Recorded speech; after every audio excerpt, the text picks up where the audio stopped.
औज़ुबिल्लाहि मिनश्शैतानिर्रजीम बिस्मिल्लाहिर्रहमानिर्रहीम रब्बिश वाली सदरी वयस्सिरली अमरी वाहलुल उक़दतम मिन लिसानी यफ़क़हू क़ौली वबिज़्निल इल्मा वबिज़्निल इल्मा वबिज़निल इल्मा।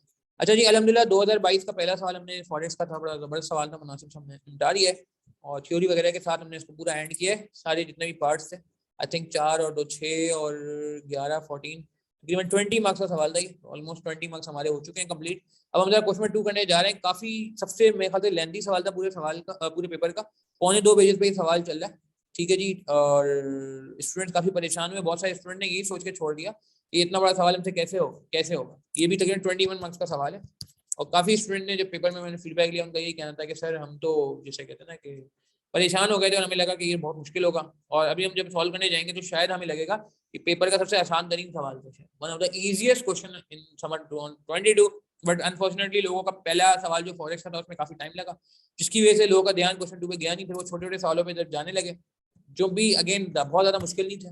बट ये सवाल मैं समझता हूँ उन सब सवालों में से काफ़ी आसान सवालों में से था, जिसमें डेटा काफ़ी खुला है, ठीक है। और ये यही वजह रही, जो लोग री अटेम्प्ट कर रहे हैं बीएफडी, आप उनसे पूछें जून 22 में अगर वो बैठे हों तो वो आपको बोलेंगे हाँ जी ऐसा ही हुआ है कि 2022 के पहले सवाल में फॉरेक्स में काफ़ी टाइम लगने के बाद हमारी हिम्मत नहीं हुई 2 करने की, क्योंकि वो लंबा लगा और फिर हम बाकी पेपर्स पे लग गए और कुछ स्टूडेंट को शायद ये सवाल करने का मौका ही नहीं मिला, जिसकी वजह से जो है वो मैं समझता हूँ कि थोड़ा और बेहतर रिजल्ट हो सकता था, डिस्पाइट द फैक्ट कि पेपर इतना मुश्किल नहीं है। मैंने जैसे आपको बताया पासिंग रेशियो भी बेहतर है और परमानेंट ग्रेड भी बेहतर है, सिर्फ लेंथ थी, बट आई गेस पेपर में बहुत ज़्यादा बचने के चांसेस मौजूद थे। सवाल देखते हैं क्या कह रही है, रिक्वायरमेंट पहले पढ़ लेंगे ताकि आपको सुकून हो जाए कि जी कोई नई बात नहीं हो रही है। Determine a range of valuations using valuation method set out by Pamir's board of directors and recommend along with reason and issue price at which new shares in Kurumdi will be offered to investor prior to its commencing trade on the Pakistan Stock Exchange, or discuss the reason why the shares may trade at a higher lower price than the price suggested by free cash flow valuation in part A, and C, advise the board of directors on matters to be included in due diligence which will be expected by potential investors to support the new company listing before or it proceeds with the spin-off of Kurumdi। ठीक है जी, spin off की कुछ बातें करें, but आप परेशान नहीं होइएगा, data में बड़ा फ्रेंडली है, आपको दिक्कत नहीं होगी। 14 marks 3 marks and 4 marks 7 marks की थ्योरी है और 14 मार्क्स की कैलकुलेशन, और कैलकुलेशन ज़्यादा डिफिकल्ट नहीं है। रेंज ऑफ वैल्यूएशन कोई नया नहीं है मेरे ख्याल से, आपने बिजनेस वैल्यूएशन मर्जर इक्वेशन के बाद के अंदर ये सारा काम ऑलरेडी बहुत दफ़ा देखा हुआ है, तो बहुत ज़्यादा दिक्कत नहीं होगी। वैल्यूएशन रेंज का मतलब ये है मुख्तलिफ टेक्निक के हिसाब से आप वैल्यू निकालें और एंड में आगे रेंज बना दें। रेंज का मतलब है lowest to highest. Pamir Estates Limited. Pamir is a land and property investment company listed on the Pakistan Stock Exchange. Pamir has significant property interests across Pakistan, resulting in 5 separate operating subdivisions. Each division is specialized in a different type of property. The 5 divisions are office building, retail building, industrial building, residential building and hotel building. अच्छा, अब यार देखें, कहानी आ रही, कहानी आने दें। एमएसएटी में भी बोलते हैं बहुत ही ज़्यादा लंबी लंबी कहानियां लिखी होती है, मगर देखें कहानी आने दें क्या हुआ। आपने जो सिर्फ रेलेवेंट बात करनी है, मैं आपको पहले ही बता चुका हूँ, रीडिंग हमारी तगड़ी होनी चाहिए। और मैं कोई नई फर्स्ट टाइम बात नहीं कर रहा, आपने बीएफडी के जो बहुत डिफिकल्ट सवाल हमने पहले किए, ताहिर लोधी का सवाल था, if I am not wrong, suffer limited एक सवाल था, फिर पीछे भी हमने कोई जाले लिमिटेड, मतलब बहुत सारे सवालों की सीरीज है ना, मतलब जो हमारे पूरे कोर्स में निकली है। रीसेंट टाइम के पास पेपर्स हो गए, वैक के मुश्किल सवाल हो गए, सब में हमारी टेक्निक क्या होती है, इन्वेस्टमेंट कूलर लिमिटेड हो गया, तो हम क्या करते हैं, डेटा बना देते हैं। डेटा बनाने से ये होता है कि हमारा सवाल ग्रिप में आने लगता है, तो जो काम की बात नहीं मिलेगी, नंबर्स मिलेंगे, हम डेटा में पुट करते जाएंगे, ठीक है। तो अभी तक मुझे कोई ऐसी चीज नजर नहीं आई, अभी जनरल बातें कर रहा है वो कि हमारी प्रॉपर्टीज की टाइप्स क्या है, ये बता रहा है। Revenue generated through 3 separate service, design and build of new properties, to for Pamir to lease or sell on behalf of third parties, property management on behalf of client, and leasing of Pamir owned property. A recent review of divisional trading identified strong performance in favor of 5 divisions. The industrial building division did not perform well, generating only 10% of Pamir's lease property income despite comprising 25% of property portfolio by value. अच्छा, हमारे business का नाम है Pamir। कौन सा division perform नहीं कर रहा है इनका? Industrial division not performing well. सिर्फ वो भी डिक्शनरी में इन्वॉल्व होने के लिए लिख रहे हैं।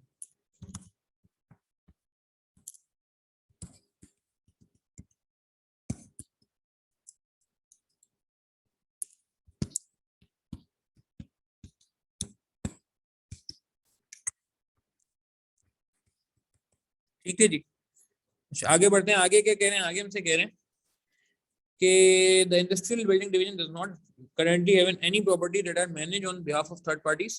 As a result, the board has decided to sell off the industrial division. अब ये कहानी यहाँ से शुरू, असल जो काम की बात है इतनी पूरी कहानी बताने की कि भाई इतने डिवीजन है ये वो है, फिर हम बोल रहे हैं कि अब हम इसको क्या करना है, सेल आउट करना चाह रहे हैं इसको डिवीजन को, ठीक है।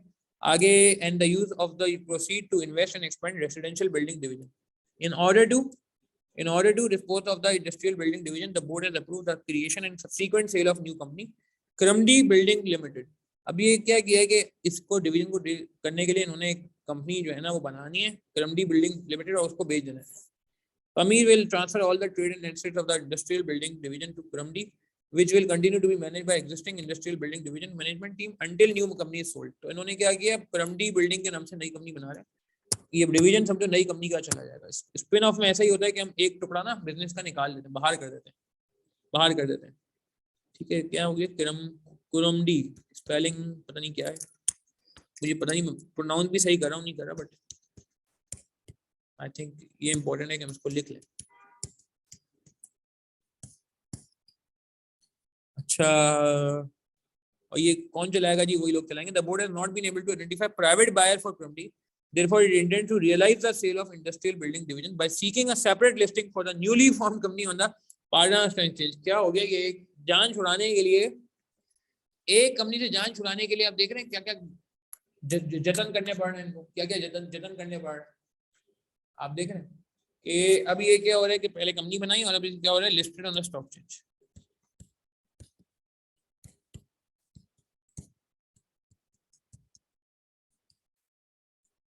ठीक है, ये काम बढ़े जा रहा है। The board has not been, चाहिए हो गया। फिर उसके बाद कह रहे हैं, as a member of Pamir finance team you have been asked to determine the likely valuation of Kurumdi। ओ भाई, इतनी कहानी के बाद अब कह रहे हैं कि वैल्यूएशन बता दें so that it can be incorporated with the stock exchange listing prospectus which will be issued to attractive investors।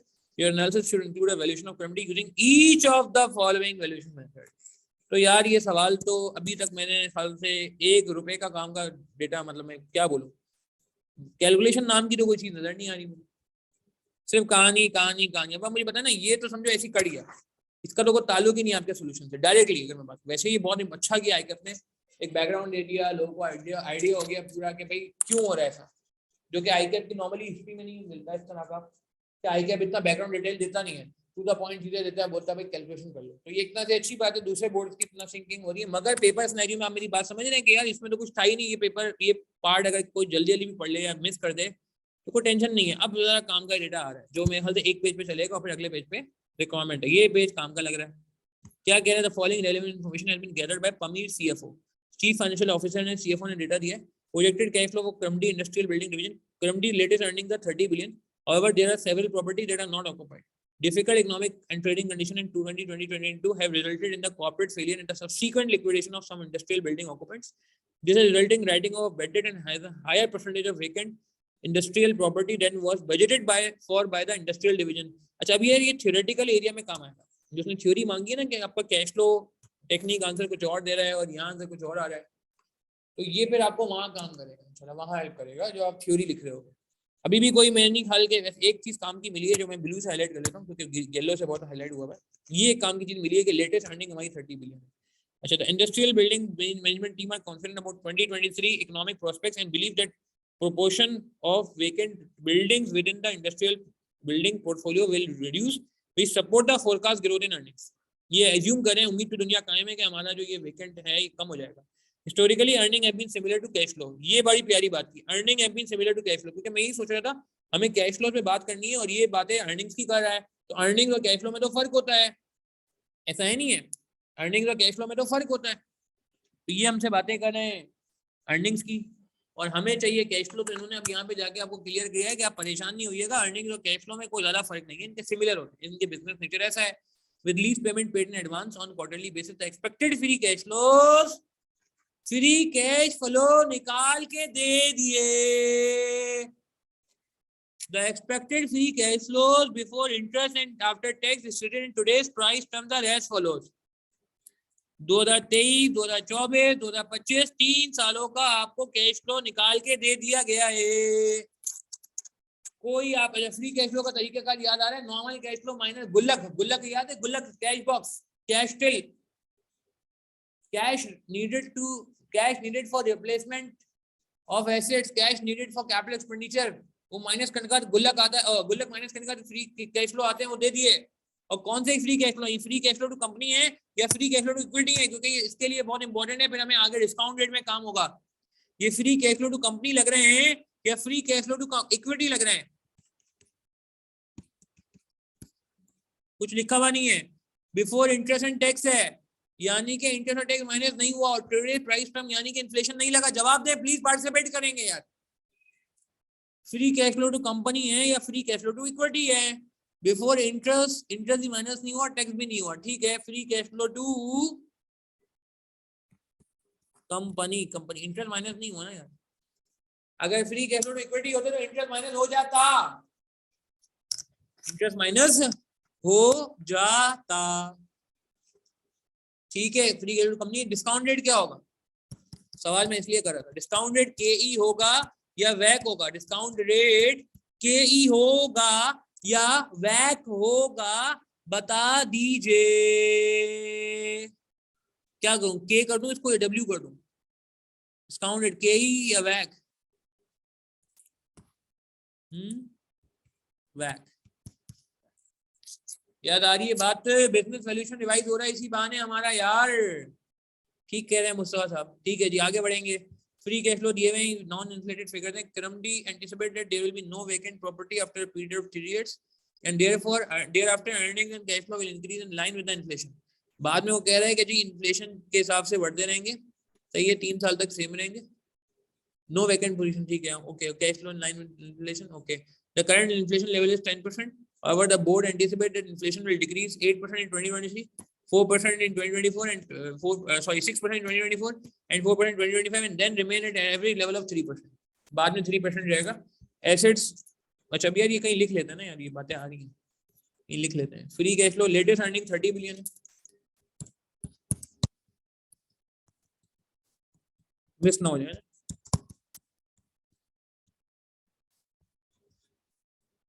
और free cash flow to company है,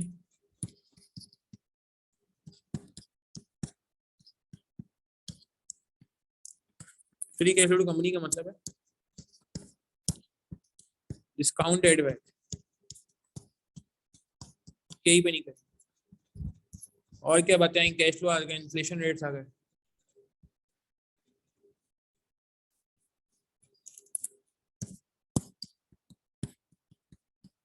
बिफोर टैक्स बताया मैं, यानी कि टैक्स एडजस्ट करना पड़ेगा प्लस इन्फ्लेशन अप्लाई करना पड़ेगा, ठीक है जी। इन्फ्लेशन भी अप्लाई करना होगा हमरे को। आगे चलते हैं, आगे क्या कह रहे हैं?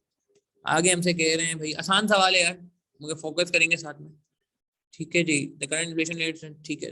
अब आप यार जरा शुरू हो जाए, कैसे करेंगे? पहले ये वाला पढ़ लेते हैं, पढ़ लिया तो यही कर लेते हैं, आगे छोड़ दें। नीचे डिस्काउंट रेट बल्कि पढ़ लेते हैं यार, ये रहा बैक दिया हुआ, और टैक्स रेट 29%, लिखा हुआ था टैक्स रेट। टैक्स रेट कहाँ नहीं है क्या?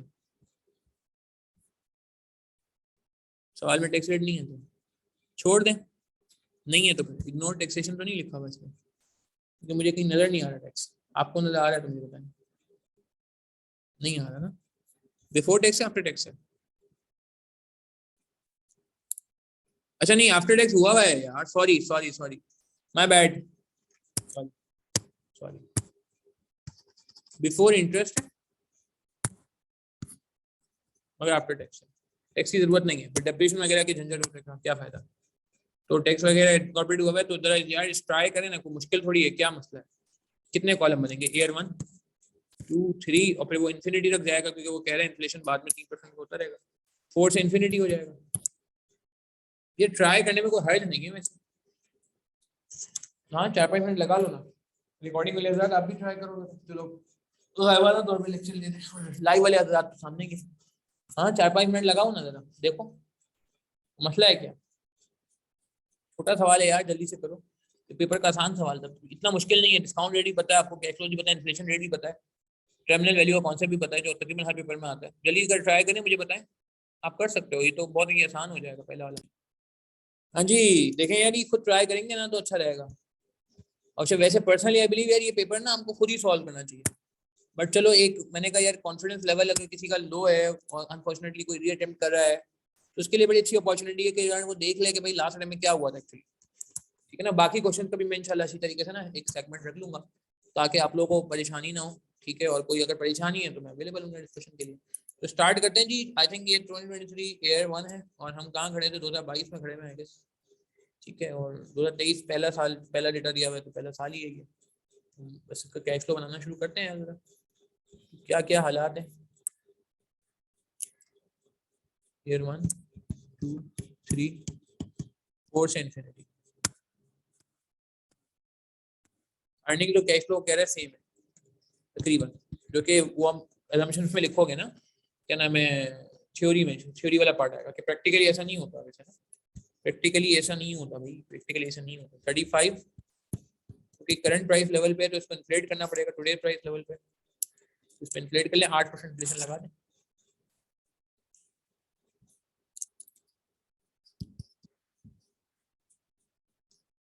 ठीक है 37.8 ओके। ठीक है फिर अच्छा अब ये सेकंड ईयर पे कैसे लगेगा, 40 को मल्टीप्लाई 1.06 से नहीं करेंगे यार, 40 को ये नहीं क्या 1.06 से मल्टीप्लाई करेंगे। इन्फ्लेशन का रूल क्या कहता है, इन्फ्लेशन का रूल क्या कहता है, देखो छोटी छोटी बातें अगर आप गलत करोगे पेपर लेवल पे ये तो क्राइम हो जाएगा, जुर्म हो जाएगा, इसकी मतलब वो कहते हैं ना नाकाबिले तलाफी जुर्म है ये। सही है, नाकाबिले तलाफी का मतलब है यार बहुत बुरा इफेक्ट पड़ेगा इन्फ्लेशन पे एग्जामिनर पे कि यार यही भी नहीं पता मैं। 6% अगर इन्फ्लेशन लग रहा है 40 पे नहीं लगेगा। 2024 में हम खड़े हुए और ये टुडे प्राइस लेवल पे है, यानी कि 2 साल का गैप आ गया है, यानी कि 1 साल का गैप 2023 का और 2024 2 साल का गैप है, तो इस पर 2 बार इन्फ्लेशन लगेगा। एग्री करते हैं?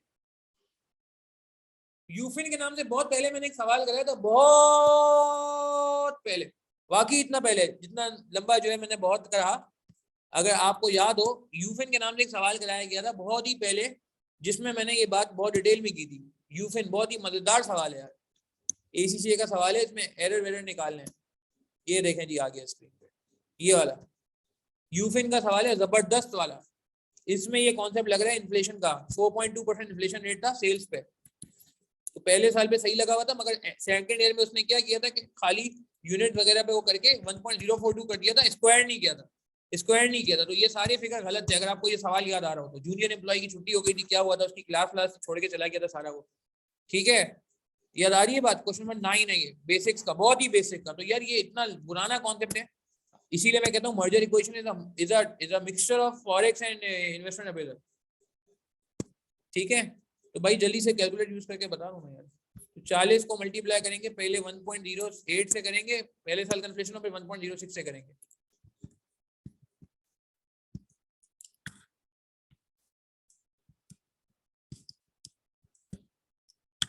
वन पॉइंट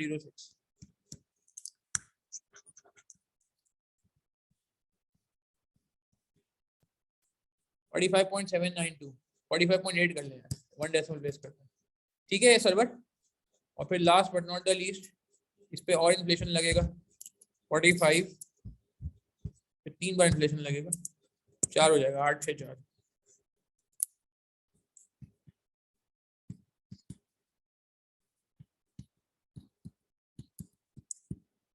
चले फिर इसके बाद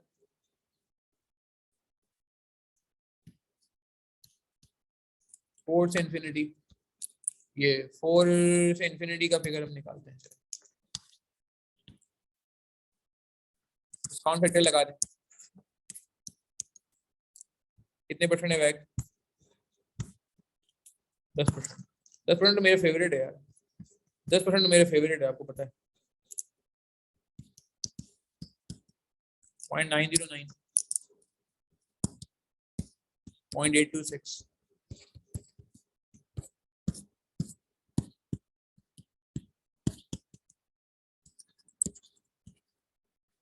ठीक है जी, तो कितना आ गया 34.4।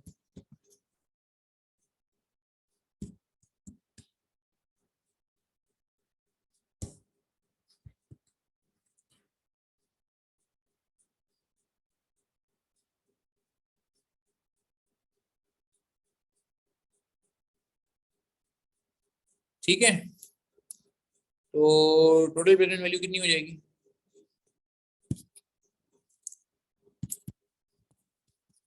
टर्मिनल वैल्यू निकालनी पड़ेगी,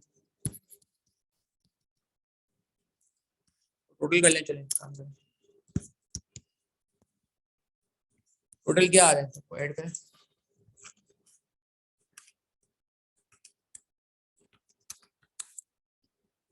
वन 112.5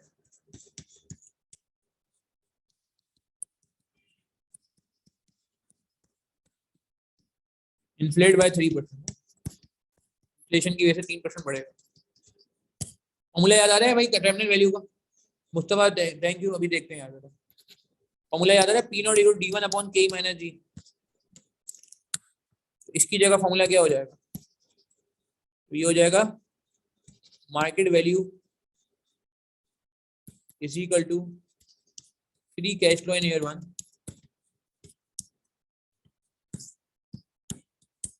बैक माइनस जी। याद है, याद है? बल्कि अभी एक और काम कर लेते, पहले ये नहीं करते। पहले मुझे ये तो बताओ कि ये पी नॉट नहीं है ना, हमें काम कितने साल बाद की फिगर पता चलेगी? D1 नहीं, D1 पे तो नहीं लगेगा ना यार। ये 3 साल तक तो मैनुअल, याद है एक मैनुअल और एक ऑटोमेटिक बात करते थे जब डिविडेंड ग्रोथ मॉडल सिखाया था आपको मैंने। तो ये तो मैनुअल काम किया है। ऑटोमेटिक काम करने के लिए क्या करेंगे, इनफाइनाइट तक जाने के लिए क्या करेंगे, पी कौन सा और डी कौन सा याद करें। अगर मैं वही टेक्निक यहाँ पे अप्लाई करूँ, इवन तो ये पी और डी कहना मुनासिब नहीं है वैसे, मगर सिर्फ समझाने के लिए कह रहा हूँ, समझाने के लिए कह रहा हूँ।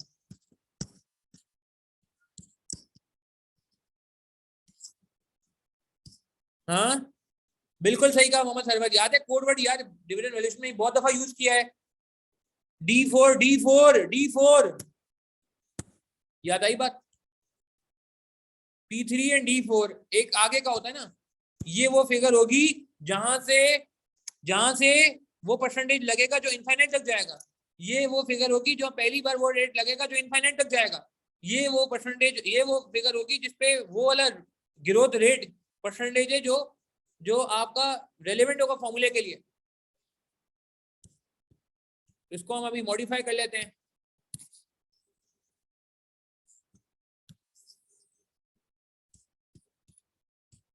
Free cash flow in year 3 upon वैग माइनस जी।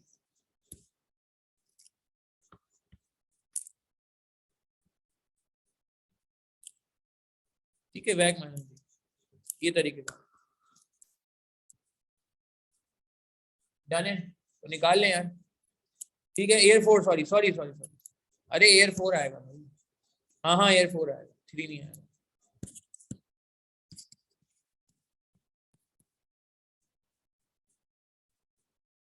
ये मतलब ये सॉरी, मैं अगर 4 मैंने यहाँ डब्बा, इसमें पहले यहाँ 4 लिखा था ना, इसलिए मैं डब्बा बना था। तो एयर 4 है हाँ, ये एक आगे का होता है ना, 53.6।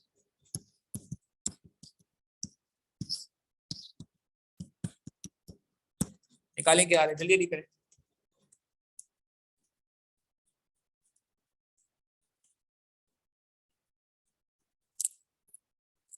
Seven 88.69।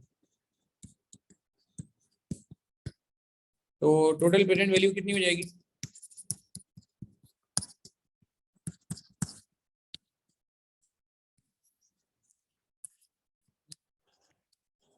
Total market value company की क्या हो जाएगी, यहाँ कर लेते हैं।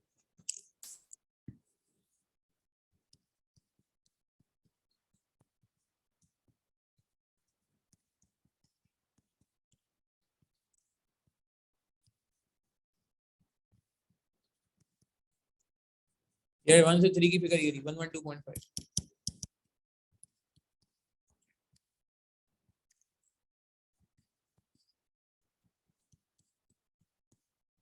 अभी देखते हैं यार, एक चीज मिस हो रही है मेरे ख्याल से। एयर 4 से इन्फिनिटी पे जाने के लिए काम और करना पड़ेगा। 786.869 को मुस्तफा साहब एक चीज मिस कर रहे हो आप, ये एयर 3 की फिगर है, हमें एयर 0 पे आना है। तो याद है हम पीछे करते थे, बैकवर्ड करते थे, डिस्काउंट करते थे, फर्दर पीछे लाते थे। ये फिगर तो थर्ड एयर पे है ना, एट एयर 3 देखें लिखा हुआ भी, और आपको प्रेजेंट वैल्यू का मतलब है आज पे आना है, एयर 0 पे आना है। इसको 3 साल पीछे लेके आएंगे, याद आया? हाँ 592.55।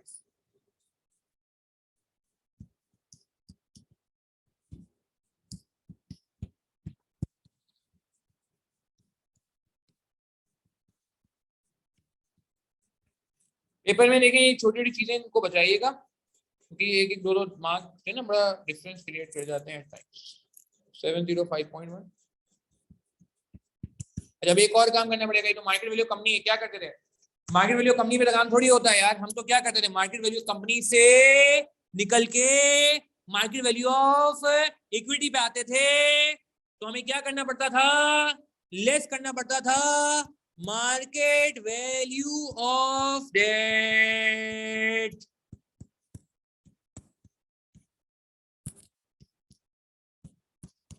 याद आई बात?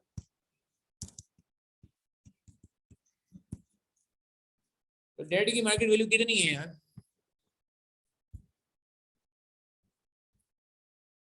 यार पढ़ना पड़ेगा इसके लिए। ओहो, डेट फाइनेंस ये रहा है। चलो नेक्स्ट टाइम आप पेपर में तो वैसे ही पूरा पढ़ते हो, ये रहा 50 बिलियन।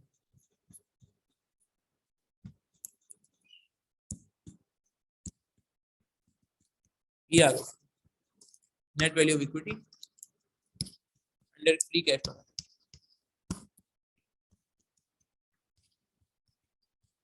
चले नोट कर ले, नोट कर ले प्लीज। 592.6 कैसे आया, ये देखें 788.69 निकाल लिया था Shariq Imran.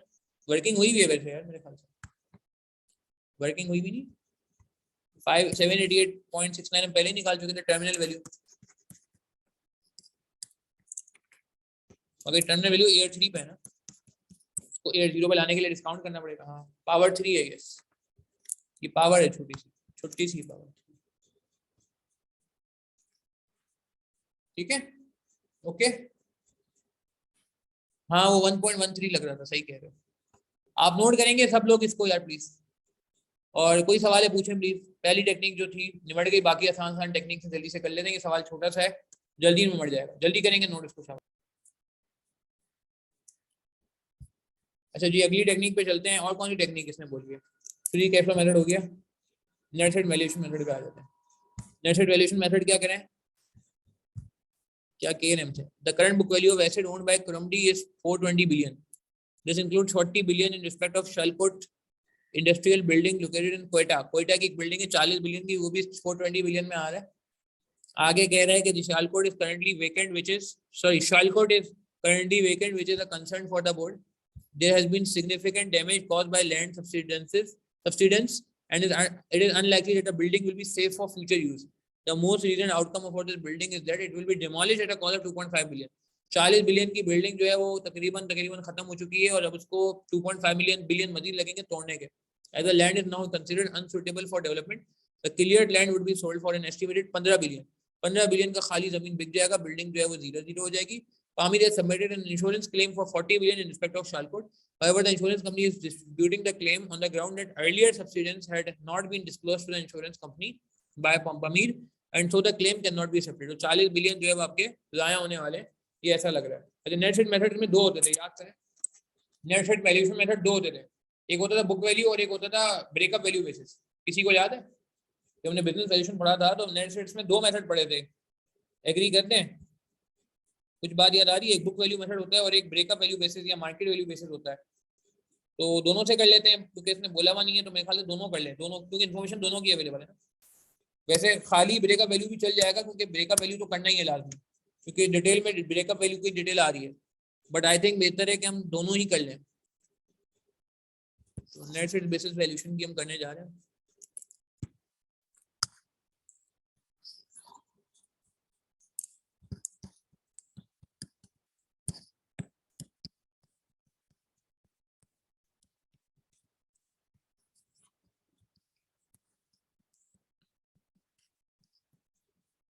Net sets on book value,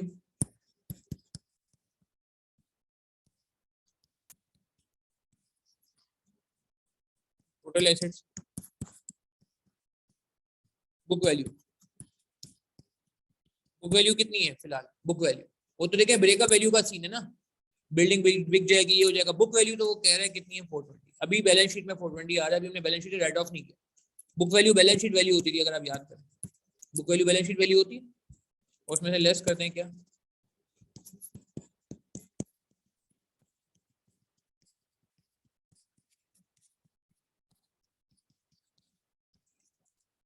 कितना है?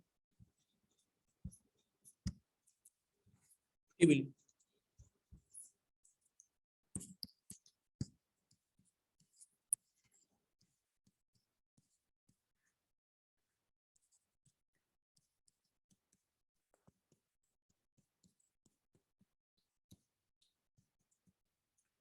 ठीक है जी, बात समझ आती।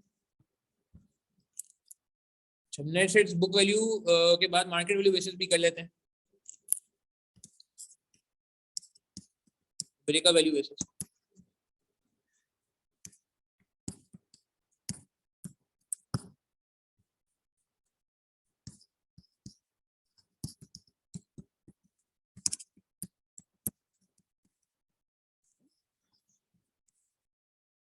जी, इसमें एक तो total book value of assets आ जाएगी। एडजस्टमेंट बताएं क्या क्या होंगे, जल्दी जल्दी बताएं एडजस्टमेंट्स क्या क्या होंगे यार, बहुत ही आसान है यार, मतलब मुझे बताने की जरूरत नहीं है इसमें। क्या करें क्या करें, 40 का क्या करें, जल्दी बताएं। ऐड लेस प्लीज यार, थोड़ा जल्दी कार्डिनेट करेंगे, सवाल खत्म हो रहा है। इतना बड़ा सवाल नहीं, मैंने कहा ना पेपर में भी ये बहुत ही स्कोरिंग सवाल था, जल्दी जल्दी हो जाना था। क्या करें, 40 बिलियन की इंश्योरेंस क्लेम भी नहीं मिल रहा, बिल्डिंग भी खत्म हो गई, टूट गई। 2.5 बिलियन का क्या करें, 15 बिलियन का क्या करें, 40 बिलियन तो माइनस करें पहले, लेस क्या कह रहे हैं, क्या कहते हैं वो, ब्रेक करें ना, क्या कह रहे हैं उसको, डिमोलिश करें बिल्डिंग। और 15 मिलियन को ऐड करने से पहले लेस 2.5 बिलियन भी लेस करें ना, डिस्पोजल कॉस्ट, डिस्पोजल कॉस्ट।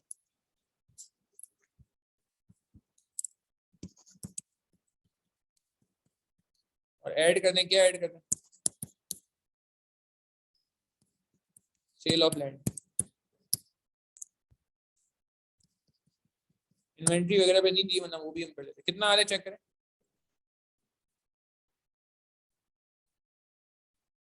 कितना आ रहा है चेक करें, 92.5।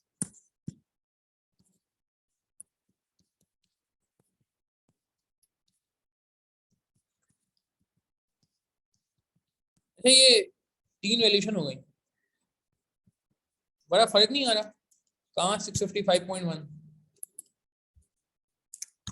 और कहाँ जो है वो 370 और 392.5, मतलब पिछली वैल्यूशन टेक्निक्स में इसमें बड़ा फर्क आ रहा है। खैर ठीक है, क्लियर है, आसान है, नोट करें, प्रॉब्लम तो नहीं है कोई। हाँ 20 मार्क का सवाल है, 14 मार्क का पहला पार्ट करें हम, क्लियर है, नोट करें चावल, नोट करें। तो तीसरी टेक्निक कौन सी जो उन्होंने मांगी है, 2 टेक्निक्स हमने निपटा दिया इनको, आसान टेक्निक्स थी, सबसे आसान पी मेथड रह गया और डिविडेंड वैल्यूशन रह गया। पहले पी मेथड कर लेते हैं। डेटा हम देख रहे हैं बहुत फ्रेंडली आ रहा है, जैसे जैसे हम आगे बढ़ते जा रहे हैं फ्रेंडली डेटा अवेलेबल है। Permit functional information director required the following permit information to be used to value the currency where relevant it can be assumed to be appropriate for currency। WACC 10% बात हो गई, quoted equity beta 0.8 है, price earning ratio जो है P 19.9 है, which compares favorably with industry average of 14.6। अच्छा दो P ratio दिए में हमें कौन सा यूज करना है हम देखते हैं, और एमएसए में क्या होता है, एमएसए 2 में वो भी मैं बताऊंगा, और यहाँ क्या करना चाहिए वो भी बात करते हैं। अच्छा आगे चलते हैं, आगे क्या, permit retain 60% of earnings for future investment, यानी कि 40% डिस्ट्रीब्यूट कर देना डिविडेंड की फॉर्म में। Historically shareholder have seen annual growth in dividend average at approximately 10%। क्या बात है जी, शेयरहोल्डर कह रहे हैं 10% ग्रोथ हमने देखी है डिविडेंड। एंड लास्ट में रिस्क फ्री रेट रिटर्न 9% है, एंड इक्विटी मार्केट प्रीमियम है 6%। तो ये मेरे ख्याल है डिविडेंड वैल्यूएशन मॉडल की तरफ लेके जा रहे हैं यहाँ पे, ये सारा हमें डीवीएम की तरफ लेके जा रहे हैं, डिविडेंड वैल्यूएशन मॉडल की तरफ। और पी रेशियो के लिए हमारे डेटा मौजूद है। अच्छा सवाल ये पी रेशियो के लिए, बल्कि पी रेशियो के लिए यही डेटा है, फॉर्मूला बता दें क्या होता है, बहुत आसान सा रेशियो होता है, क्विकली कर लेते हैं। Valuation based on P method,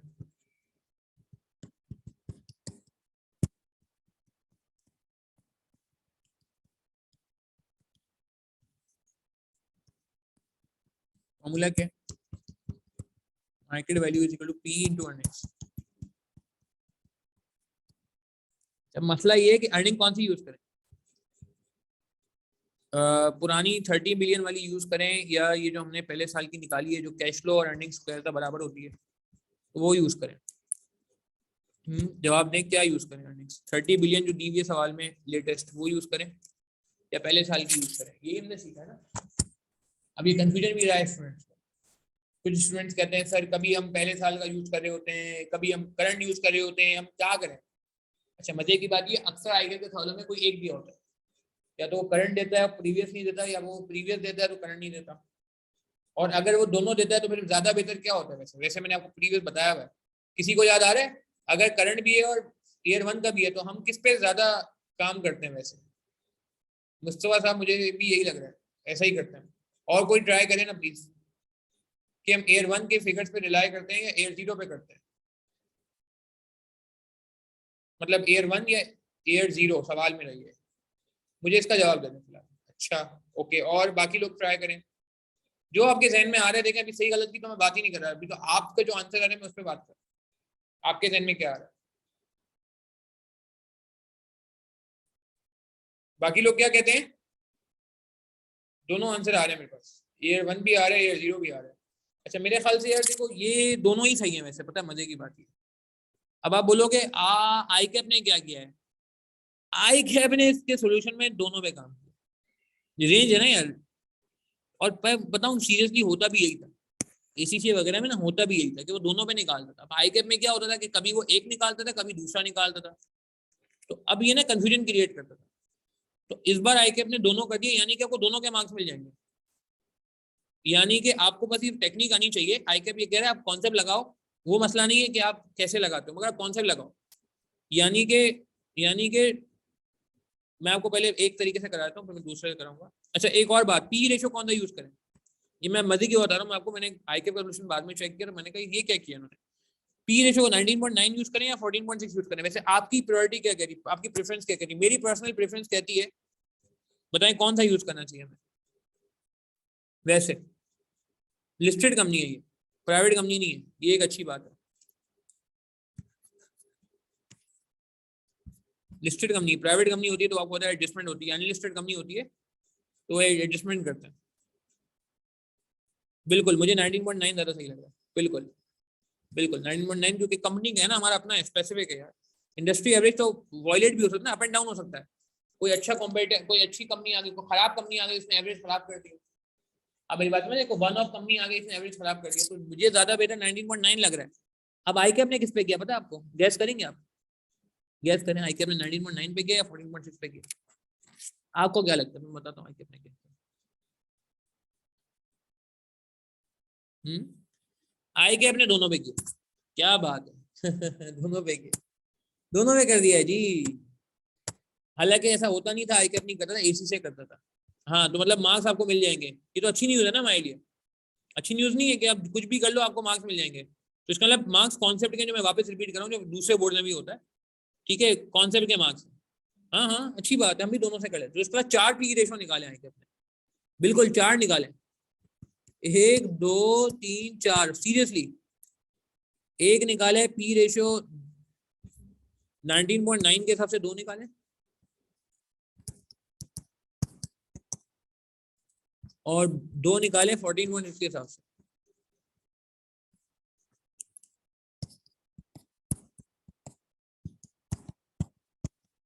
earnings कौन सी ली है, मैंने आपको बताया दोनों अर्निंग्स ली है। एक दफा पुरानी वाली अर्निंग ली और एक दफा ये वाली नहीं, ये तो गलत है, ये नहीं, इन्फ्लेट करने के बाद कितनी आई थी 37.8, 37.8 देख लो 37.8। नहीं तो आई कैप सेफ खेलना है ना। याद है मैं आपको अक्सर एक बात करता था, एक होता सजेस्टेड सोल्यूशन। मैंने कुछ वीडियो के पीछे बात की है कि यार आई कैप के जो सोल्यूशन होते हैं, आई कैप डिस्क्लेमर भी देता है ये सजेस्टेड सोल्यूशन होता है। सुना है आपने, कहीं ना कहीं मैंने जरूर बात की होगी, हर थोड़े टाइम बाद में कुछ बात कर लेता हूँ जब कभी हमारा आई कैप से इख्तिलाफ आ जाता है। तो उसकी वजह ये होती थी कि यार देखो जो एक्चुअल सोल्यूशन होता है ना वो आई कैप आपसे शेयर नहीं करता। और दुनिया में दूसरे बोर्ड में भी इतना होता है कि वो एक्चुअल सोल्यूशन शायद नहीं शेयर करते होंगे, मगर उनके एक्चुअल और सजेस्टेड में ज्यादा फर्क भी नहीं होता, बहुत ज्यादा फर्क नहीं होता। मुझे पर्सनली ऐसा लगता है कि आई कैप का सजेस्टेड सोल्यूशन ना एक से ज्यादा बनता है। और आज शायद आपको जब मैं ये बात बता रहा हूँ कि ये मेरा जो मौकफ है, क्योंकि आई कैप का जो एजुकेशन का सिस्टम है वो बहुत ही कॉन्फिडेंशियल है, इस तरह से सामने नहीं आता किसी का। आप गैस कर सकते हो, मतलब अंदाजा लगा सकते हो, मगर आप यकीन से कोई बात नहीं कर सकते। बट मुझे पर्सनली एक फीलिंग आई है कि यार ये जो मुझे एक फीलिंग दूसरे बोर्ड में, क्योंकि मैंने ए लेवल्स का भी बहुत काम किया है, ए लेवल्स के टीचरों के साथ भी बैठ के काम किया है, ACCA में भी मैंने बहुत काम किया है, ACCA का भी मैं मेंबर हूँ ऑब्वियसली अल्हम्दुलिल्लाह, ए लेवल्स भी मैंने किया हुआ है, पढ़ाया बहुत घर से। तो मुझे यही फीलिंग आती थी कि ए लेवल में ना ऑल्टरनेट सोल्यूशन बहुत आते थे, ACCA में ऑल्टरनेट सोल्यूशन बहुत आते थे, आईकैप में ऑल्टरनेट सोल्यूशन नहीं आते थे। मगर मैं मान नहीं सकता कि आईकैप ऑल्टरनेट सोल्यूशन ना बनाता हो, बिल्कुल बनाता होगा आईकैप, ठीक है ना। बहुत सारे मैटर्स हैं, मैं अभी बात नहीं करूंगा उन पे, मगर कुछ मैटर ऐसे हैं जहाँ पे दो ट्रीटमेंट होते हैं कॉस्टिंग में, प्रोसेस नॉर्मल लॉ रिव्यू में आएगा नहीं आएगा, छोटा सा पॉइंट है, एक बात कर रहा हूँ। अब वो बच्चा नॉर्मल लॉ रिव्यू में नहीं ले रहा है, वो भी पास हो रहा है, जो ले रहा है वो भी पास हो रहा है, तो इट मीन्स कि आईकैप दोनों सोल्यूशन बनाता है और फिर वो चेक करता है। मुझे यही अंदाजा है, और इसका मौकफ की तायद यहाँ से हो रही है कि इसके सोल्यूशन में आप देखेंगे कि वो दोनों रेशियोज पे काम कर रहा है और वो दोनों अर्निंग्स पे काम कर रहा है, नहीं कंफ्यूज नहीं हो रहा है। इससे मैं कहूंगा कि देखिए एक पॉजिटिव वो हो रहा है कि आपको अब परेशानी नहीं है। पहले ये होता था कि कोई बच्चा ये ट्रीटमेंट फॉलो करता था तो कहता था कि भाई ये ट्रीटमेंट आईकैप ने पहले वाला किया, आपने ये किया, तो आपको ये होता था यार ये आईकैप ने ऐसा क्यों नहीं किया। हालांकि देखा जाए तो कोई सवाल में हिंट नहीं है कि आपने कौन सी अर्निंग यूज करनी है, तो इससे एक अच्छी विंडो। और MSc2 में भी ऐसा ही होता है, मैं तो खैर MSc2 भी पढ़ाता हूँ अल्हम्दुलिल्लाह, आपको पता है। MSc2 में भी यकीन करें, अब जैसे गेयरिंग का फॉर्मूला क्या है, छोटी सी बात कर रहा हूँ, थोड़ी बात लंबी हो रही है, 1-8 मिनट की। गेयरिंग का फॉर्मूला डेट अपॉन इक्विटी। अब MSc2 में जब गेयरिंग निकलती है ना, तो गेयरिंग 4 दफा निकाल देता है वो, कभी बार डेट अपॉन इक्विटी से भी निकालता है, debt upon debt plus equity से भी निकालता है, फिर यही नहीं फिर यही दो काम वो वापस करता है, पहले वो बुक वैल्यू से करता है, फिर यही दो काम वो वापस करता है मार्केट वैल्यू से, एक ही सवाल में। क्योंकि सवाल साइलेंट है ना कि गेयरिंग के लिए फॉर्मूला कौन सा यूज करना है। आप मेरी बात समझ रहे हैं। अब यहाँ मैं देख रहा था कहीं एक सवाल है आईकैप का, उसमें कहीं उसने लिख दिया कि गेयरिंग हमने कैसे निकालनी है, डेट अपॉन इक्विटी से निकालनी है शायद। वो मैं कल MSc2 में देख रहा था या कहाँ देख रहा था कि उसने बोला गेयरिंग अब ऐसे निकालो डेट अपॉन इक्विटी से। तो अब अगर उसने बोल दिया तो बात खत्म हो गई, बट अगर नहीं बोला तो आप देख रहे हो उसने 1 नहीं 2 नहीं 3 नहीं 4 गेयरिंग निकाली MSc2 में, कि जो आपको सही लगे। आप बुक वैल्यू पे लेना चाहते हो बुक वैल्यू पे रहो, मार्केट वैल्यू पे लेना चाहते हो मार्केट वैल्यू पे रहो, आप डेट अपॉन इक्विटी पे चाहते हो, मगर इंटरप्रिटेशन पे दौर ज्यादा होता है MSc2 या ICW के साथ इंटरप्रिटेशन पे, कि ये कोई मसला नहीं तो पेटी कहाँ, तो कोई भी कर लेगा, तो बचपन से बच्चे करते आ रहे हैं। यहाँ नहीं फंसाना आपको, यहाँ आपके मार्क्स नहीं काटने, आपके असल जो चेक करनी है चीज वो है इंटरप्रिटेशन। तो खैर coming back to the point के यार 30 और 37.8 मैं लिख भी देता हूँ ताकि आप कंफ्यूज ना हो जाओ कि ये Air 1 की अर्निंग Air 0 की अर्निंग है, ये Air 1 की अर्निंग। तो उसने 4 निकाली और वैल्यूएशन का फायदा उठाया, क्योंकि वैल्यूएशन का मतलब रेंज का फायदा उठाया। रेंज का मतलब यही होता है कि आपने, अच्छा आप कहोगे कैश फ्लो, तो कैश फ्लो और अर्निंग उसने बोला सेम है, इसीलिए मैंने ऐसा किया है कि mention that cash flow and earning the same. जितना आप ट्रांसपेरेंट कर सकते हो काम ट्रांसपेरेंट करो।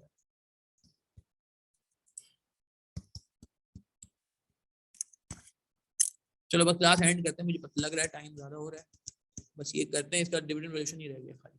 अच्छा फिगर बता दें यार प्लीज, फिगर बता दें। 597 ठीक है, और 30 इंटू 19.9 37.8 752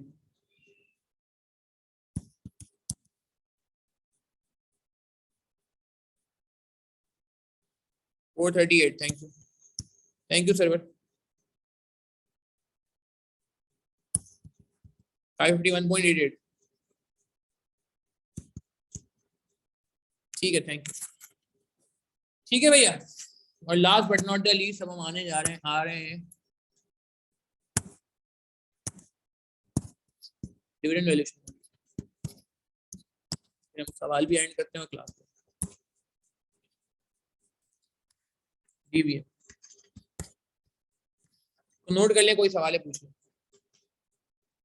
कोई सवाल है पूछ ले। डिविडेंड वैल्यूएशन मॉडल में P not equal to D1 upon K minus D। अच्छा ये जो फिगर आती है मार्केट वैल्यू कंपनी होती है, मार्केट वैल्यू इक्विटी होती है। ये मार्केट वैल्यू कंपनी होती है, मार्केट वैल्यू इक्विटी होती है, ये मैं पहले बहुत डिटेल में समझा चुका हूँ लॉजिक। चेक करता हूँ आपको कितना याद है, मार्केट वैल्यू कंपनी है या मार्केट वैल्यू इक्विटी है। वो बीटा की इन्फॉर्मेशन नहीं है मुस्तफा साहब, वो डायरेक्ट टोटल इन्फॉर्मेशन, वो अभी अगले पार्ट में क्लियर हो जाएगा। ये जो फिगर निकलती है ये मार्केट वैल्यू ऑफ कंपनी है या मार्केट वैल्यू इक्विटी है, जवाब दें जल्दी जल्दी से जवाब दें यार।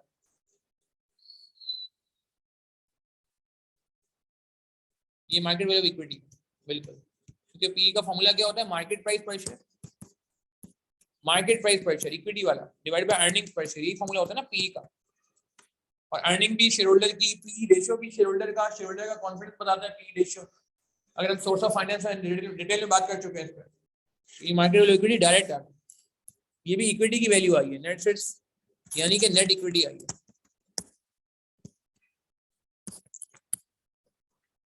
ये भी नेट इक्विटी आई थी ना। अच्छा, डिविडेंड ग्रोथ मॉडल करने जा रहे हैं फाइनली। सो नोट करें जल्दी से, नोट करें डिविडेंड कितना है,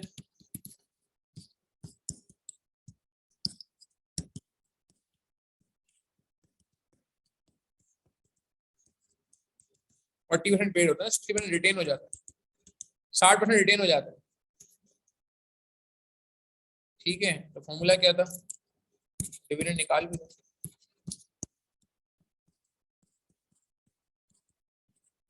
12 बिलियन।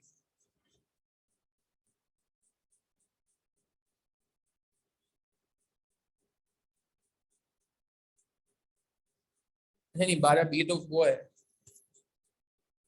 क्या नाम है वो। अच्छा, ये एक सवाल है, D1 कौन सी अर्निंग्स पे निकलेगा, 40% आपने डिविडेंड पे किया, D1 का मतलब कौन सी अर्निंग में निकलेगा, एयर 0 की अर्निंग में निकलेगा या एयर 1 की अर्निंग में निकलेगा, वैसे सवाल है मेरा।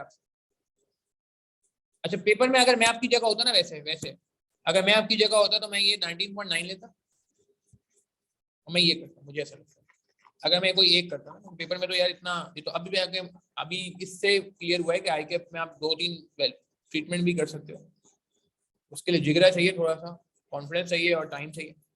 बट अगर मैं आपकी जगह होता तो मैं 37.8 लेता और 19.9 तो लेता ही लेता और 37.8 एक साल बाद की फिगर लेता। और ऐसा हमने किया भी है किसी सवाल में, मुझे सवाल का नाम याद नहीं आ रहा, मर्जर इक्वेशन में बिल्कुल हमने ऐसा किया प्रैक्टिस क्वेश्चंस के। अच्छा, मुझे जल्दी से बता दें कि यार अगर आपने 40% पे कर दिया है तो अब ये जो अर्निंग निकलेगी और डिविडेंड निकलेगा ईयर 1 का, वो कौन सी अर्निंग पे निकलेगा, अगर ईयर 1 का ही निकालना है, डायरेक्ट निकालना है earning in year 1, like to like करो ना यार, डायरेक्ट आंसर लो। ईयर 1 की अर्निंग कितनी है, वही 37.8 कैश फ्लो अर्निंग बराबर 0.4 से मल्टीप्लाई कर लें, क्या आ रहा है 37.8 डिवाइड मल्टीप्लाई बाय 0.4 15.12।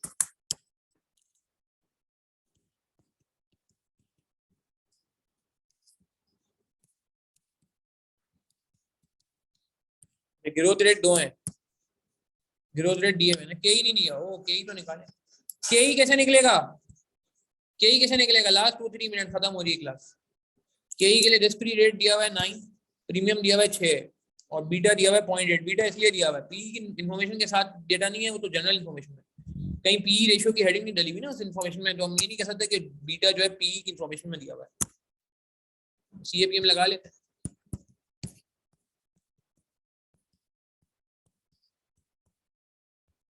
प्रीमियम हो जाता है, रिस्क प्रीमियम याद होगा आपको।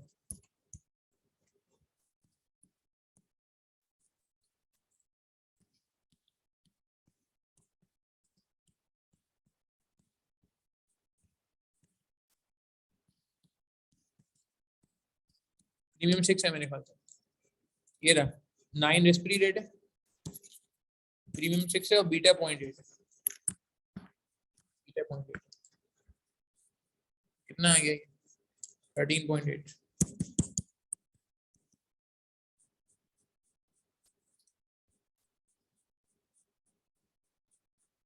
अच्छा, अब इसमें भी ना एक मसला ये है कि 10% वाला रेंज भी है और 3% वाला रेंज ग्रोथ भी है। ग्रोथ रेट 10% तो सवाल में दिया हुआ है, 3% भी दिया हुआ है, वैसे 3% की मुझे लॉजिक नहीं समझ आती, मगर कैश फ्लो ग्रो करें तो इसलिए करें, बट मैंने नहीं ख्याल के 3% पे काम करना मुनासिब है, 10% पे ही करें, इतना तो नहीं पेपर में आप सोच सकते और मुनासिब भी नहीं है, जब आपने एक चीज कर दी है तो कर दी। 15.12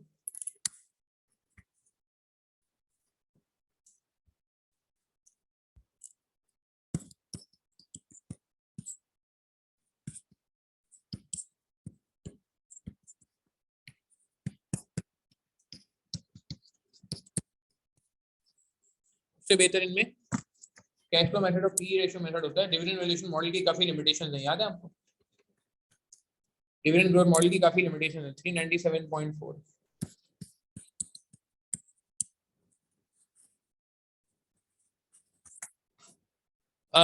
सर आंसर सही नहीं आएगा मेरे हिसाब से। देखो अब इतना भी ना फ्रीडम ले हम कि हम अपने कॉन्सेप्ट से डेविएट कर जाए, क्योंकि हमें ईयर 1 की फिगर चाहिए, तो बेहतर ये ना कि हम ईयर 1 लेवल पे रहें।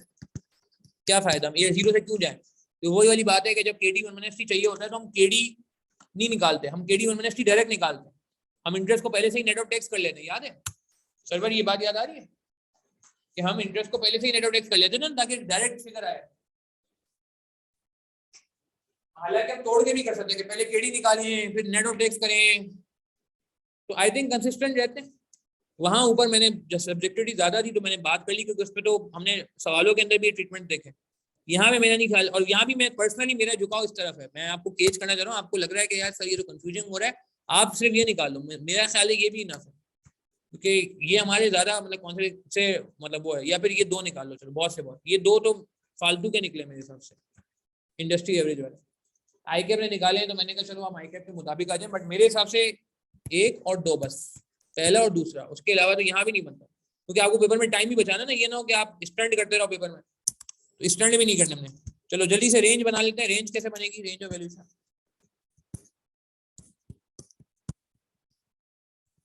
कितनी हो गई techniques, 2 3 4 5 6। Free cash flow method, net assets, book value,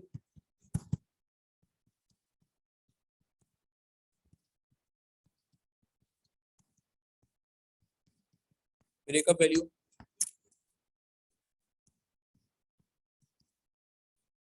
और पी मेथड। अबे यार पी मेथड के तो बहुत सारे हैं।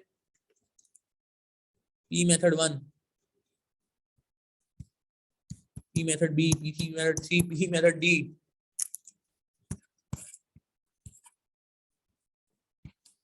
और डिविडेंड ग्रोथ मॉडल।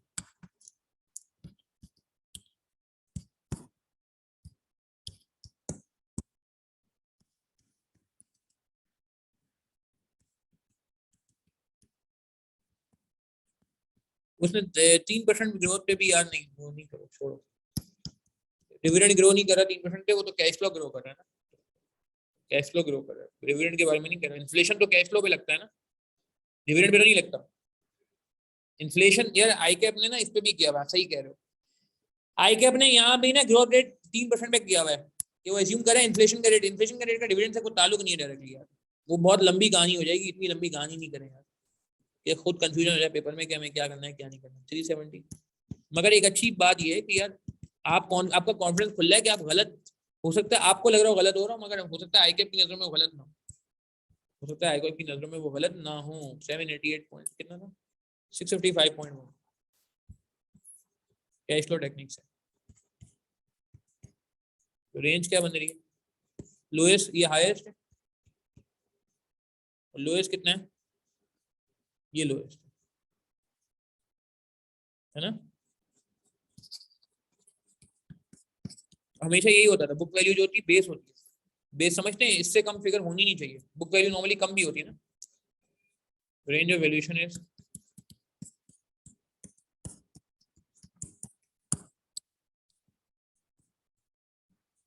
ठीक है जी। चलिए नोट करें जल्दी से,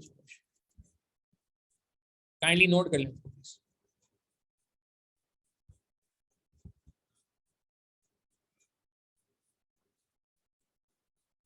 नोट कर लें। ठीक है जल्दी से नोट करें, 3 4 और ये वो आ गया। प्लीज पूछें कोई सवाल है तो यार, जल्दी से पूछें कोई सवाल।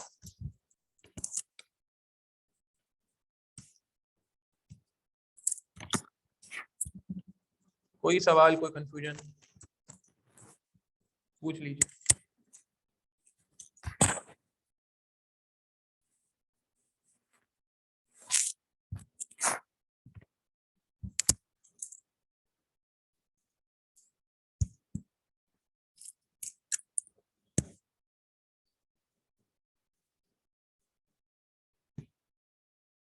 पूछ लें यार कोई सवाल है तो।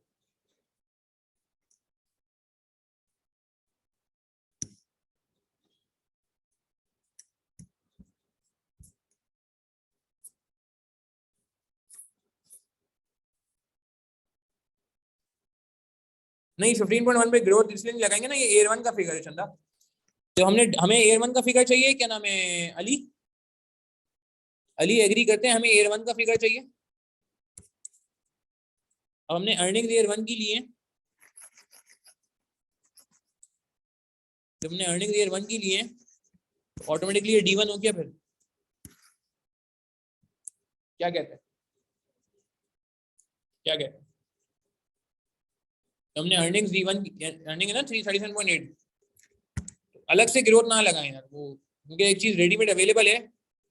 मैं लास्ट टाइम की अर्निंग पे ग्रोथ लगाऊं, उससे बेहतर ये नहीं कि मैं रेडीमेड फिगर पे काम कर लूं। ये इसमें ठीक है, नोट करें जल्दी से प्लीज।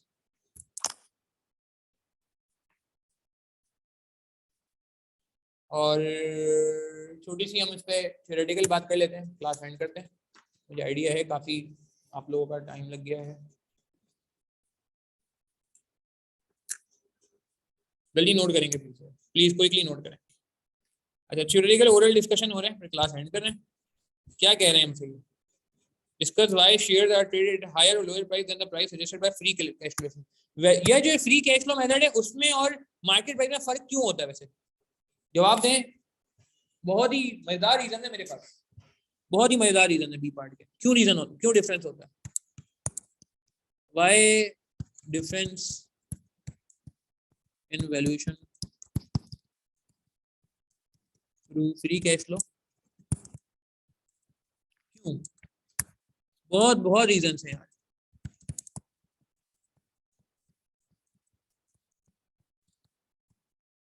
एक आपने चीज पढ़नी है, थैंक यू सर्वर। एक चीज आपने पढ़नी है कि मार्केट में नॉट बी स्ट्रॉन्ग, ये आगे आ जाएगा, अभी छोड़ दो ये, जिस टाइम हम सवाल करें उस टाइम नहीं पढ़ा, मगर आपको आगे जो कोर्स खत्म होगा ना तो उस वक्त ये आप देख लोगे। मार्केट में not be strong and may not reflect actual position, ये ऐसा बहुत होता है, ऐसा बहुत होता है कि मार्केट जो ना वीक होती है, वीक एक चीज होती है, वीक फॉर्म एफिशिएंसी होती है, ये आगे आगे मिल जाएगा, वो टेंशन ना ले, बस मैंने कहा ये बता दूं। दूसरा free cash flow assumed 3% growth till infinity,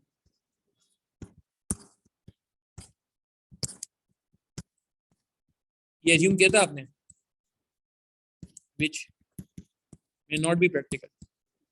आप मुझे आईटी कंपनियों का आप ये कह सकते हैं, आप मुझे ना आईटी कंपनी के बारे में आप कह सकते हैं, मैं एप्पल के बारे में भी नहीं कह सकता यार, मैं एप्पल के बारे में नहीं कह सकता कि इनफाइनाइट तक जाएगी, मजाक नहीं कर रहा। आईफोन वाली कंपनी जो एप्पल है उसके बारे में, नोकिया के बारे में किसी ने सोचा था कि नोकिया का क्या असर होगा।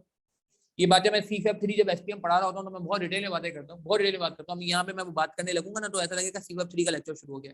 3 मार्क की जगह मैं आपको 15-20 मार्क तक ले जा सकता हूँ, मगर पॉइंट ये है कि अभी हमने जाना नहीं है। आप मेरी बात समझ रहे हैं कि यार हम इनफाइनाइट तक जाने की बातें करें, किसने देखा है टेक्नोलॉजिकल बिजनेस की तो लाइफ क्यों खत्म हो जाती है। आपने प्रोडक्ट लाइफ साइकिल पढ़ा है C-Fab 3 में, C-Fab 3 में पढ़ा हुआ ना, हर प्रोडक्ट का सवाल आता है, कितने प्रोडक्ट हैं जो फना हो चुके हैं, प्रोडक्ट लाइफ डिक्लाइन आ जाता है, मेच्योरिटी डिक्लाइन, आपको पता है हर, और हर 3% ग्रोथ, तो आप क्या करो लाइफ साइकिल में, तुमने पढ़ा ग्राफ ऐसे बनता है, ठीक है। तो ये जो बात हो रही है यहाँ पे ये कंसिस्टेंट है ही नहीं, ठीक है। तो बिजनेस मैनेजमेंट के मॉडल से भी मैं यहाँ पे प्रूव करता हूँ, पर खैर एक बात मैंने छोटी सी करनी थी, मैंने यहाँ पे कर दी। Discount rate assume to be, discount rate में चेंज, आपने पढ़ा है वैक में हर में change that cast doubts on valuation through, doubt हो गए, डाउट आ गया, फ्री कैश फ्लो पे डाउट आ रहा है क्योंकि डिस्काउंट फैक्टर चेंज हो रहा है। तो 3 मार्क का सवाल है, 3 बातें करनी बहुत है मेरे ख्याल से, इसमें बहुत सारी बातें हो सकती हैं, बहुत सारी बातें, इकोनॉमिक कंडीशंस, पेस्टल वेस्टल लगा दूंगा मैं यहाँ पे अभी, सही है ना। पॉलिटिकल कंडीशन, वो ज्यादा अच्छी पॉलिटिकल कंडीशन कहाँ रिफ्लेक्ट हो रही होती है, फ्री कैश फ्लो में या एक्चुअल स्टॉक मार्केट में। हमारे मुल्क की पॉलिटिकल कंडीशन कहाँ ज्यादा अच्छी रिफ्लेक्ट हो रही होती है, आपसे सवाल है मेरा। आपने देखा है ना कभी कोई फैसला आता है बुरा, फॉरेन स्टॉक मार्केट क्रैश कर जाती है, फिर तो एक्चुअल मार्केट से तो मैं मुवाजना नहीं कर सकता, फ्री कैश फ्लो मेथड तो देख ही नहीं रहा, तो कह रहा है वो ये सब अच्छा है, सही है ना। वो पीटीवी पे जैसा आता है ना, बेहतरीन, ये काश्तकार हजरात अपना काम कर रहे हैं और सब कुछ सुकून से चल रहा है। तो ऐसा नहीं है यार, मतलब प्रैक्टिकल वर्ल्ड जो है वो मार्केट, जो स्टॉक मार्केट है वो दुनिया के हालात को देख रही है, वर्ल्ड इकोनॉमी को देख रही है। समझ रहे हैं? तो इस पे तो पता नहीं मैं क्या क्या लिखवा दूंगा आपको, मगर वो फिर मैं CFAP 3 में चले जाऊंगा। CFAP 3 में बड़ा जोश चढ़ा हुआ है आजकल, खैर अल्हम्दुलिल्लाह। अच्छा लास्ट में क्या कह रहे हैं कि मेरे ख्याल से 3 बातें बहुत हो गई हैं, आप इसमें पॉलिटिकल बातें और नॉन फाइनेंशियल फैक्टर्स की भी बातें कर दोगे तो मुझे ख्याल नॉन फाइनेंशियल फैक्टर्स आर, चलो लिखवा देता हूँ, non financial factors are ignored in free cash flow method। आप मेरी बात समझ रहे हैं ना? नॉन फाइनेंशियल फैक्टर में पॉलिटिकल अनसर्टेनिटी और ये सारी चीजें, रिसेशन बूम वगैरह आ गया, पेस्टल जो हम कहते हैं, अगर किसी ने CFAP 3 पढ़ा हुआ है, free ignored in free cash flows, नहीं भी पढ़ा हो तो यार मेरे ख्याल से 3 मार्क के लिए इनफ है। Non financial factor ignored in free cash flow, ठीक है, जब भी फर्क आ रहा है तो शुक्र है 3 मार्क का है। ज्यादा मार्क का होता तो भी हम लिख लेते, मगर पेपर में किसी को खुदा ना का मसला होगा तो 3 से ज्यादा का नुकसान नहीं होगा। Advise the board of directors on matter to be included in due diligence which will be expected by potential investors to support the new company listing before it proceed with the spin-off। Due diligence कहते हैं कि यार एक evaluation होती है, एक report होती है, एक रिपोर्ट कार्ड होती है। तो ड्यू डिलिजेंस में क्या क्या होना चाहिए? ड्यू डिलिजेंस ये समझो ड्यू डिलिजेंस का पार्ट है। मैं अगर आसान लोगों में बताऊँ ना, ये सारा ड्यू डिलिजेंस का पार्ट है कि वैल्यूएशन क्या बन रही है, पैसे देने का फायदा है भी या नहीं, वर्थ क्या है, हम पैसे खर्च करें तो उसकी वैल्यू क्या बन रही है। तो इसको सपोर्ट करने के लिए आपके पास क्या क्या होना चाहिए, मुझे जवाब दें। इस पूरे डेटा को सपोर्ट करने के लिए आपके पास क्या क्या होना चाहिए? फाइनेंशियल स्टेटमेंट होनी चाहिए, एग्री करेंगे? फाइनेंशियल स्टेटमेंट होनी चाहिए, एग्री करेंगे? ये काम फाइनेंशियल स्टेटमेंट के बगैर नहीं हो सकता ना। और क्या होना चाहिए? कैश फ्लो होनी चाहिए, एग्री करेंगे? एग्री करेंगे? assumptions होनी चाहिए, वेरी गुड पॉइंट यार, very good point. assumptions should be mentioned, very good point, कि हमने किस assumption के तहत काम किया है। ये जो 3% रखा है, इन्फ्लेशन कैसे रखा है। फाइनेंशियल स्टेटमेंट पास्ट को बताएगा, कैश फ्लो आपके फ्यूचर को बताएंगे। टाइम कम है वैसे, थोड़ा तेज चल रहा हूँ, ठीक है। और कोई कॉन्ट्रेक्चुअल ऑब्लिगेशन है, वो क्या कहते हो तुम लोगों ने, नाम सुना है यार, बड़ा प्यारा सा नाम है, कंटिंजेंट लायबिलिटीज। कंटिंजेंट लायबिलिटीज का वर्ड आ रहा है, कोई क्लेम वगैरह है, कोई प्रोविजन हैं, आप मेरी बात समझ रहे हैं? नहीं समझे बात को? तो एक हमारे फ्यूचर कैश फ्लोस, 2 हमारी पास फाइनेंशियल स्टेटमेंट्स, 3 assumptions पूरी डिटेल्ड, 4 कंटिजेंट लायबिलिटीज, 4 मार्क का सवाल है। और क्या हो सकता है? और क्या हो सकता है? एनी पेंडिंग लिटिगेशन वो यहाँ आ जाएगा, पेंडिंग लिटिगेशन यहाँ आ जाएगा। Overall business and financial risk ratio निकाल के भी चेक कर लो, ये भी देखा जाता है ड्यू डिलिजेंस में कि गियरिंग हाई तो नहीं, मतलब कंपनी लेके गले पड़ गए, ठीक है। तो ये सारी बातें, जो एसेट्स गिरवी रखवाए हुए हैं उसकी डिटेल, लोन लिया हुआ है उनके कॉन्ट्रैक्ट्स, सिक्योरिटी पे एसेट रखे हैं उनकी डिटेल्स, मॉर्गेज चार्जेस, ये सारी की सारी चीजें आपको ड्यू डिलिजेंस रिपोर्ट में चाहिए होती है। अगेन ये 4 मार्क का सवाल है, आप चाहो तो इस पे 6-8 मार्क की बात कर सकते हो। कुछ फायदा हुआ आज की क्लासेस से? आप मुझे ईमानदारी से बताओ, क्या ये 2 सवाल पेपर में हो सकते थे जो हमने आज किए हैं? पहले फॉरेक्स कर चुके हैं, वो पिछली वीडियो में अवेलेबल है, और ये किया है। मुझे यार ये सवाल पे तो बड़ा अफसोस हुआ कि जिन जब लोगों ने मुझे बताया कि पेपर में अटेम्प्ट सवाल नहीं किया, बहुत ही ज्यादा अफसोस हुआ मुझे। मतलब कि यार, मतलब 1.25 पेजेस का सवाल था, मगर क्या है, क्या हमें सॉल्व करने में इतना टाइम नहीं लगा यार। वो ठीक है, मैं तो टाइम ज्यादा इसलिए लगता है क्योंकि मैं नोटिंग का भी टाइम दे रहा हूँ, फिर मैं आपको बीइंग अ स्टूडेंट बता रहा हूँ, बीइंग अ टीचर बता रहा हूँ, सॉरी, बीइंग अ स्टूडेंट तो आप पेपर में ठक ठक सॉल्व करते रहोगे। अब मैं तो बीइंग अ टीचर से लूंगा ना यार, कि हर बंदे को देखना है।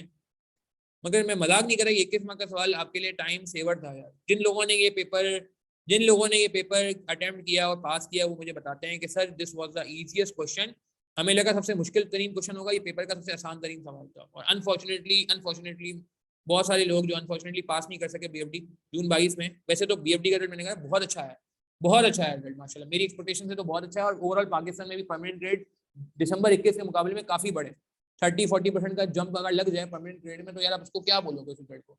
मगर मेरे हिसाब से पोटेंशियली और अच्छा रिजल्ट आ सकता था। और जो लोग परेशान हुए सिर्फ नर्व टेस्टिंग सिर्फ थी इसमें, और कुछ भी नहीं रहा सवाल में, आप देखो ना। बाकी ये डेटा तो पूरा फालतू था यार, ये पेज में इसने क्या किया, कुछ भी नहीं था काम का। मतलब वैसे तो काम का था, इन्फॉर्मेशन पता चल रही है, मगर फिगर वाइज नथिंग। ठीक है, चले यार यहीं तक रखते हैं। थैंक यू वेरी मच यार, काफी मेहनत करा दी मैंने आप लोगों से आज, मगर ये जरूरी थी यार करानी, ठीक है। और ये बाकी 3 सवालों के बारे में मैं यार एक बात करता चलूँ भाई, प्लीज ये जो बाकी 3 सवाल है मैं अभी नहीं करा रहा इनको सॉल्व, अगर हो सके तो आप, हो सके तो मैं जल्द करा दूंगा, अगर हो सके तो आप इनको खुद ट्राई कर लो एक दफा यार, आज ही ट्राई कर लो ना, क्या टाइम लगेगा, आधा तो पौना पौना घंटा लगेगा यार, 1.5-2 घंटे निकालो अपनी जिंदगी के, इसको पहले खुद ट्राई कर लो।